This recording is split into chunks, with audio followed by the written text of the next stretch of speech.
Today, we're going to the Knoebels Pride Picnic 2019.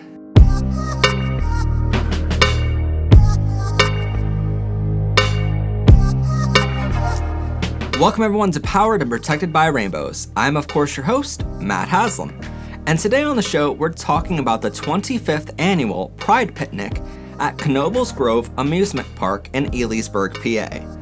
Now, first, I want to preface this by saying that this Pride Picnic isn't sponsored by Knoebels Grove, but they've been welcoming the event for over 25 years now, and it's honestly a great group of individuals running the event, which I had the pleasure of speaking to after the event was over that day. And before we begin talking about the event itself, I would also like to especially thank everyone involved in organizing this event. That way our area has a Pride event of some kind. As the event organizers described it to me, it's a much more laid-back kind of event compared to most Pride events, but still these organizers did an incredible job making it all come together. So thank you. It was my first time at this event this year, and I went with my best friend Becca, who has been a huge ally of mine for years now, ever since I came out. But I met up with some friends of mine, Nick and George, who recommended this Pride Picnic to me, and we all had a great time. And it was also their wedding anniversary that day, so that was kind of cool as well. So congrats to them. But Becca and I went to this event, which the only thing they want you to bring to this event is a dish of some kind for the covered dish picnic. So Becca and I brought cookies, but others brought chicken, pulled pork, rainbow cakes, literally anything your heart could desire was there. We walked into the event not knowing what to expect at all. But what amazed me the most about this event was where it was placed in the park itself. Knoebels, if you're not aware, has plenty of picnic tents for events and parties of all sizes, all throughout their entire park. But instead of hiding the Pride event in the back of the park, they put the event in the tent right beside the main tram stop in the direct center of the entrance to the park from the main parking lot, which meant families, kids, and everyone had to pass by the Pride event on their way into the park that day. And that kind of exposure is nice for our community to show others how normal we are. And I have no idea who to thank for that placement. And while Knoebels doesn't sponsor the event, I can't help but give them at least some credit for not wanting to hide the event in the back. They allow it to be front and center and allow the event to take place for 25 years now. So thank you to them for being such great allies of our entire community. The entire tent we were in was surrounded entirely by pride flags, trans pride flags, and puppy pride flags, which was awesome to see as you entered the park that day. It was really cool to see a rainbow explosion. The event also had a few tables set up by some vendors such as BB&T, Geisinger Health, and the Lehigh Valley Pride, which was being held the following weekend, and the topic of our next Pride vlog coming out very soon on our channel here. But it was mostly an event for community members to get together, more than an event based around vendors. If you're looking for just giveaways, this wasn't the event for you, but I think in many ways this event was better because you had more time to socialize with other members, possibly get a date, which I hopefully have one from this one, and learn from the panelist. All day long, we saw plenty of people walking around holding hands, and boys checking out boys and girls checking out girls, because surprisingly, a massive percentage of the event goers of this picnic were lesbians, which was a little different from the 50-50 split we saw attending the Washington, D.C. Pride last year. But that's not a critique in any way, shape, or form. It was awesome to see so many women showing their pride locally. We saw plenty of gay couples walking around with their kids, parents walking around with "My son is gay and I'm proud," or "My daughter is trans and I'm proud" t-shirts.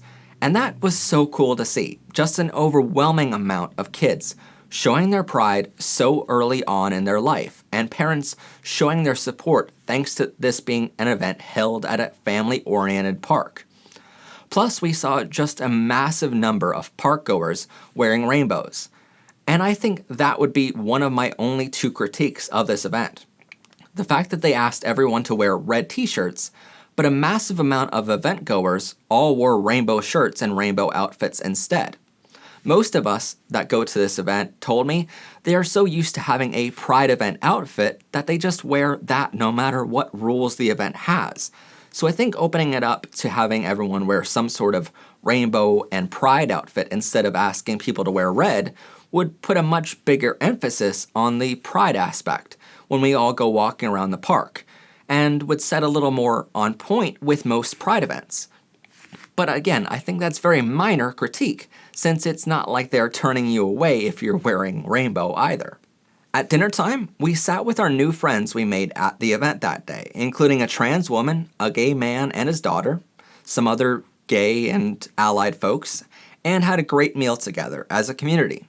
And after dinner, there were wonderful speeches by a discrimination lawyer specializing in LGBTQ rights, an official statement from the Pennsylvania Governor Tom Wolf, and a representative from the Lehigh Valley Pride in Allentown, PA, which again was being held the following weekend. And that by itself was pretty cool to see both events sort of supporting each other in that way, and not acting like it's a competition at all. So even at the organization level of these, you can tell there is much love, and love is the only purpose of these events. After the speeches were over, they had 2 gay rides of the day, on 2 rides in the theme park, one of which was on the haunted house, and the other was on the train. And that would be my only other minor critique of this picnic. To my knowledge, and from what we were told, this was the first year they did the haunted house as a gay ride, where all of the community members took over a ride for an hour. But seeing that this haunted house ride is a ride only 2 or 3 people can ride at a time, it didn't strike us as a community get-together ride compared to the train or any of the roller coasters where 20 to 30 people could ride it together at the same time. But again, that's very minor critique for an event which took over an entire park for a day and filled it with rainbows and made a fun, loving environment for the whole community to get together in.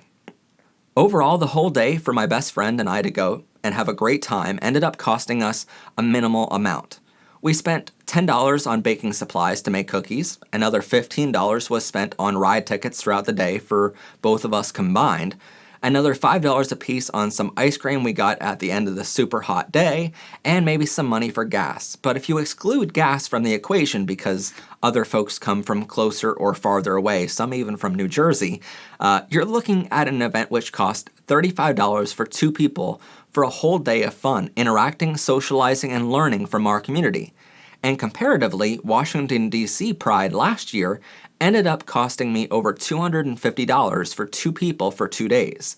So it was very minimal to see the Knoebels Pride Picnic be just as much fun, but much less expensive. And because of it being so minimal of a cost, I think many event goers could easily afford and would love to take home some souvenir from the event, such as a Pride Picnic t-shirt, which could be made generic so it wouldn't need to be sold out every year. But overall, my suggestions and critiques for this Pride Picnic are very minimal. This event was done so well, and for a laid-back approach to an event, I think it made it more welcoming to those who maybe fear the craziness of larger city Pride events, and just want to come and go as they please, and not spend so much money in the process. This event was fantastic for those on a budget, and honestly, just as fantastic for those like me who budget hundreds of dollars a year to attend Pride events. I can see why my friends highly recommended this Knoebels Pride Picnic to me, and it comes highly recommended by me as well. I honestly can't wait until next year's picnic, and if we're not going to another Pride that day in some other city, you'll see me there as well. It was hands down a fantastic day, and I can't wait for the next event to grow and take over the whole park and all the picnic areas in the park itself. Anyway, that's our episode for today. If you have any comments or questions, please do leave those in the comments down below. I will also leave a link to the event page for this Pride in the description so you can find more info on the event year after year so you can go yourself.